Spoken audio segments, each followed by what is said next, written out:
50 is the time. Talia's in Mousehole. Talia, what would you like to say?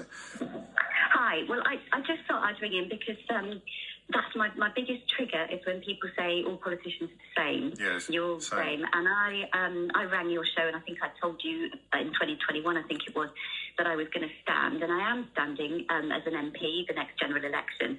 But I think, and I stood as a councillor and got elected, so I've sort of stuck to a level and can see, but it was precisely that you see. I think when people vote for parties, they're not looking at who they're electing. And I want to vote for a politician that I know what they believe in and I know what their values are. And whilst I know you're whipped in your party or whatever, you have. I will never, and I have never, as a councillor, when I make decisions, tolerance, compassion, fairness, equality, social justice.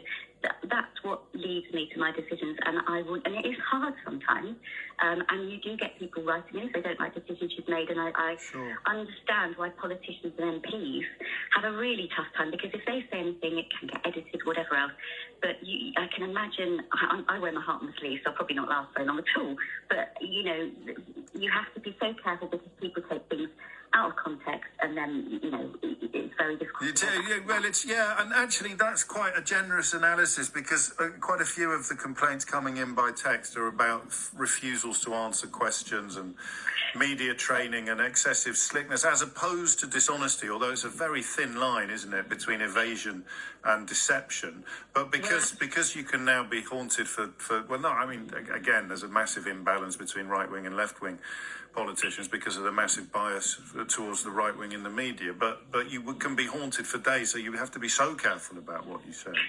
Exactly, and I was writing my campaign leaflet last night, actually, and I put about apathy and a deep distrust, and this is what you have to change, and, we have to get a healthy democracy back, but the problem is people are using, and I think one of your first callers talked about Gordon Brown and things, and I think I saw it in the refugee crisis just before Brexit. I kept thinking it was Brexit that did it for me, and Boris Johnson actually made me stand, but actually that refugee crisis, when you saw the awful division that was happening in our country and the lack of compassion and the arguments, and that's when the three-word slogan sort of started, and you saw that. And, as soon as I started this, I just said, I'm not going to believe, you definitely won't get world beating from me, I'll never say that, but you will get a two-word slogan, which is better politics or more aspirational politics. That's nice. Are you affiliated to a party? Yes, I am. Oh, okay. I don't know if I'm allowed to say, but yes, I am. But there's no elections coming up, is there? So you can say.